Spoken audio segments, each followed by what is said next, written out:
Okay, I'm back, and I hope you enjoyed that video. That was quite interesting and packed full of information. A little bit about our first female serial killer, Lavinia Fisher, born 1793, died February 18th, 1820, is reported by some legends to have been the first female serial killer in the United States of America. She was married to John Fisher, and both were convicted of highway robbery, a capital offense at that time, not murder.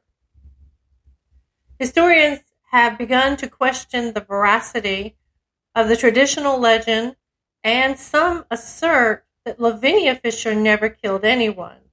She was, however, an active member of a large gang of highwaymen who operated out of two houses in the back country near Charleston, the 5 Mile House and the 6 Mile House.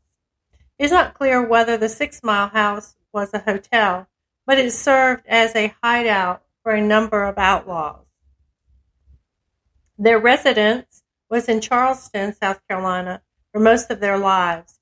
Together they owned an inn, the 6 Mile Wayfarer House, which they managed in the early 19th century. The hotel was located 6 miles north of Charleston, hence the name 6 Mile House. During the couple's time there, reports were made to the local sheriff about guests disappearing due to lack of evidence and the popularity of the couple with many locals. These complaints came to nothing. This is her story. Lavinia Fisher would invite lone travelers into the 6 Mile Wayfarer House to dinner and then ask them questions about their occupations, trying to determine if they had money. She would send them up to their rooms with a cup of poisoned tea. Once the men drank their tea and went to bed, her husband would go up into the room and beat them almost to the point of killing. Another version of the legend was that the tea would only put the men to sleep for a few hours. Then when they were almost asleep, Lavinia would pull a lever and the bed would collapse and drop the victim into a pit.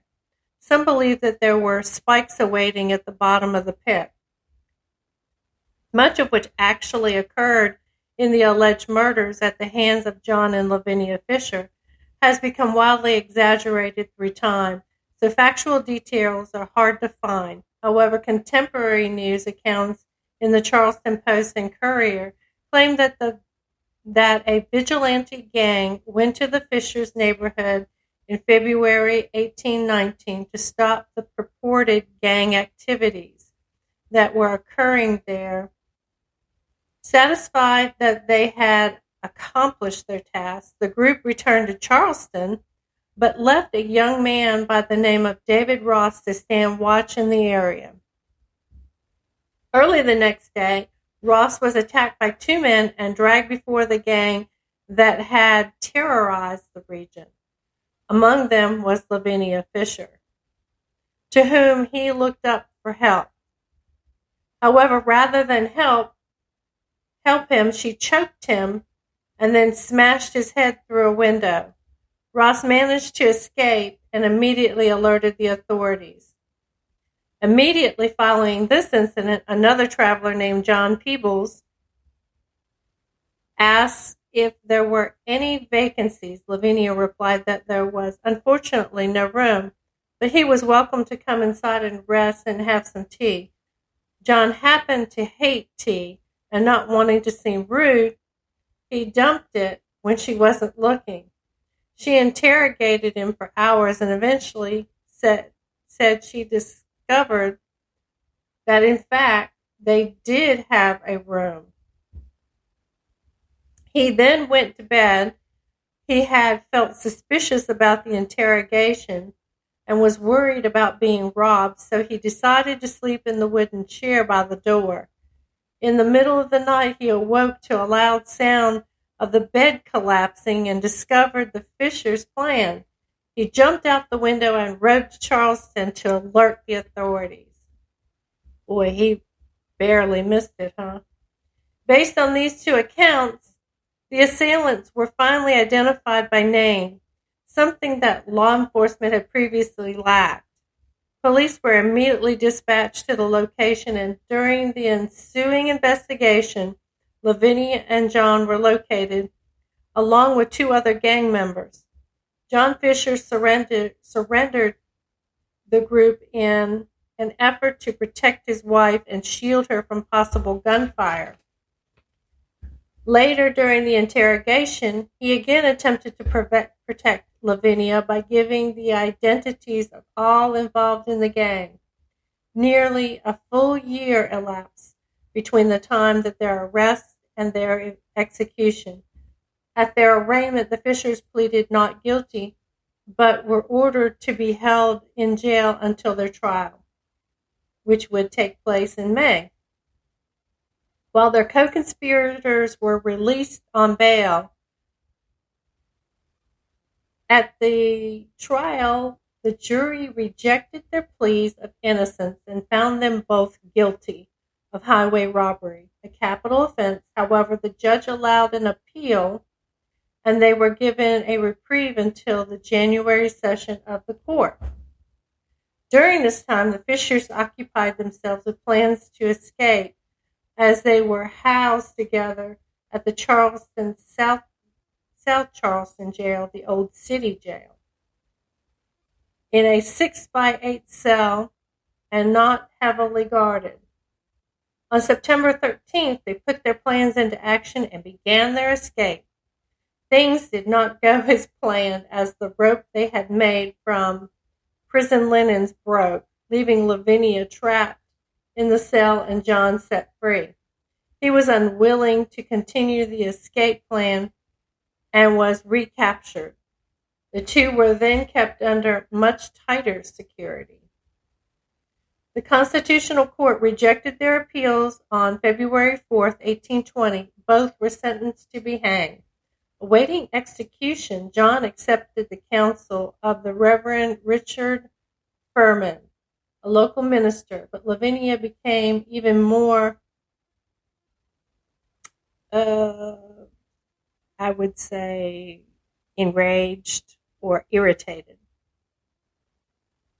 On the gallows in front of the Old City Jail, before John Fisher's execution, Reverend Foreman read aloud a letter John had composed, which stated that since he had become a Christian, he could not be executed with a lie held to his account. Therefore, he insisted on his innocence and asked mercy on those who had done him wrong in the judicial process. After the minister read the letter, Fisher then began to plead his case before the gathered crowd of some 2,000. He then seemingly contradicted himself by asking for their forgiveness. Believing that she would be pardoned up until the moment she was hanged, Lavinia, according to legend, used her last breath to scream, "If any of you have a message for the devil, tell me now, for I shall be seeing him shortly."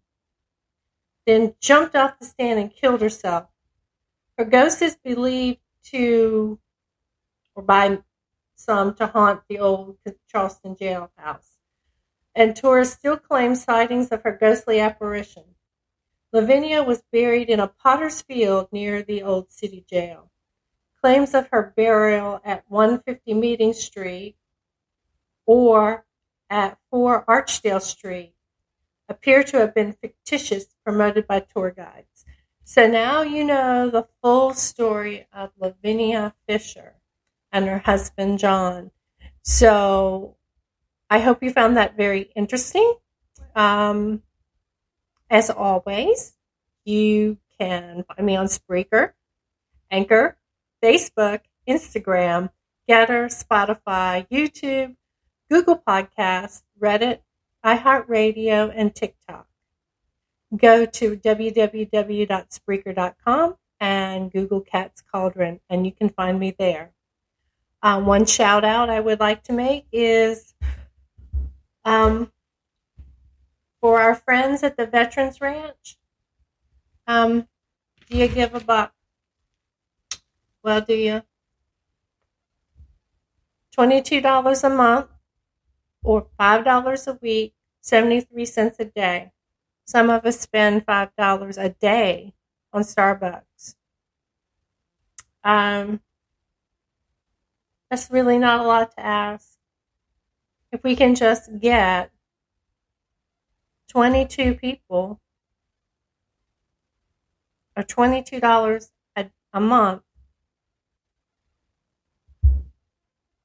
it's not a lot. Maybe you can't do $22. I know things are tough right now. The economy is bad. Maybe you can only do a few dollars, a couple dollars, or maybe just that one, you can sacrifice that one Starbucks a month for $5. Folks, it's not how much you give, it's the fact that you're willing to give. It's a giving heart that receives the bounty. So give a buck for those who have served for us. Also, I want to do an honorable mention to Project Die Hard. They are also in service of our veterans. These two organizations serve veterans who are in crisis. Our veterans are dying by suicide at an alarming rate. So go to 2-22 to save22.com and check out Project Die Hard. And if you can give, I understand times are hard. Again, trust me, I'm right there with you. So I chose to donate to the Veterans Ranch and help their cause. I do it every month. I'm willing to give up that one Starbucks a week. So if you can, it's great. Please do. Again, the Veteran Ranch. You just Google it. It's theveteransranch.inov, the number 8, TIVE.com. Please check them out. Give if you can. Thank you so much, and see you tomorrow.